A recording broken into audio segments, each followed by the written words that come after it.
E para është e rëndësishme të thuhet që aktgjykimi i gjykatës kushtetuese në mënyrë precize në dispozitiv të tij thotë që seancat e zhvilluara deri sot kanë qenë në shkelje të kushtetutës. Këto seanca deri sot ju e dini që i ka drejtuar Avni Deari lëvizjeve vendosje. Pra mund të konstatojmë që gjithçka që ka ndodhur deri sot, gjykata kushtetuese ka konsideruar si shkelje kushtetuese nga ana e lëvizjeve vendosje.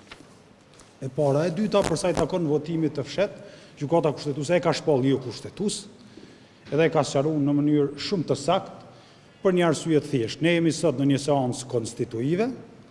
Në seancë konstituive, rendi i ditës, ka thënë gjykata, është i sqaruar me precizitet në nenin 8 të rregullores së punës së Kuvendit të Kosovës, dhe ai rendi i ditës nuk mund të ndryshohet asnjëherë. Dhe rendi i ditës dhe mënyra e votimit mund të ndrohet vetëm gjatë seancave plenare, seancave zakonshme, që nuk është rasti me këtë seancë.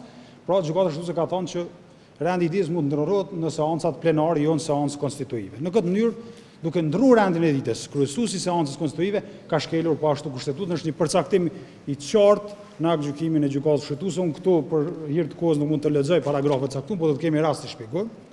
Dhe treta, për sa i takon kandidatit, propozimit të kandidatit për kryetar Kuvendi. Siç e tha zoti Tahiri, ne asnjëherë nuk e kemi kontestuar drejtën për me propozu partia që është fituese relative e zgjedhjeve kandidatin për kryetar, por kemi thonë ky kandidat nuk mund të imponohet pa konsenzus dhe pa kompromis me forcat politike.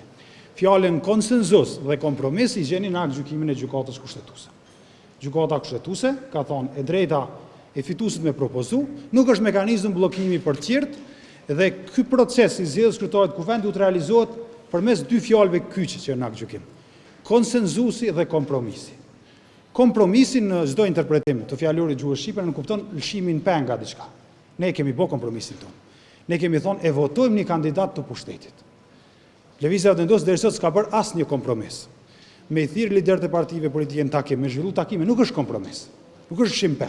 Prandaj mendojmë që gjykata kushtetuese ka konfirmuar në mënyrë të qartë ato që kemi thonë. Kryetari i Kuvendit do të zgjidhet me kompromis dhe konsenzus. Janë fjalët e aktgjykimit të gjykatës kushtetuese. Dhe e fundi që dua të them është sa i takon takimit sotëm konsultativ të liderëve të partive politike, ku mungoj zoti Kurti, fatkeqësisht ishte dashur të vinte.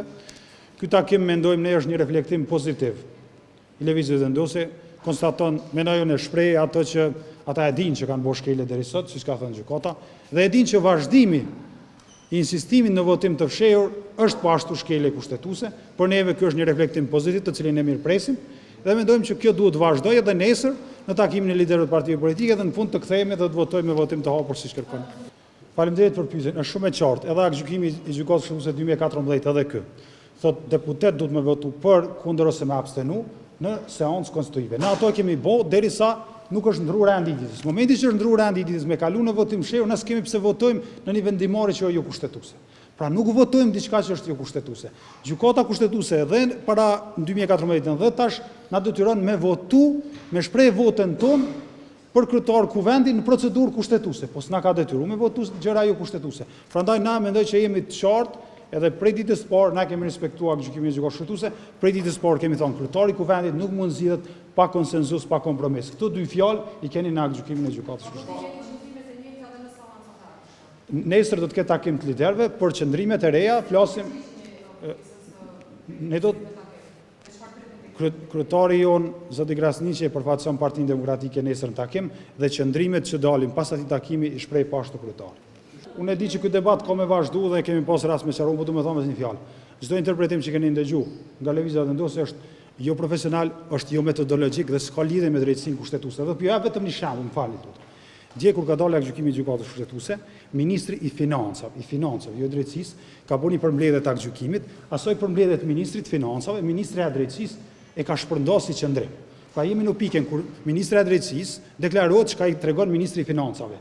Deri sot ne nuk kemi po një jurist kredibil të vetëvendosjes të diskutoj për dallim prej nesh, jo vetëm unë, bashkë me zënë Tahiri, bashkë me ekspertë tjerë që kemi brenda Partisë Demokratike, e kemi studiuar aktgjykimin dhe bëhet fjalë për një çështje profesionale. Ndërkohë që nga pushteti kemi një interpretim që është komplet arkaik dhe s'ka lidhje me asnjë metodologji të interpretimit.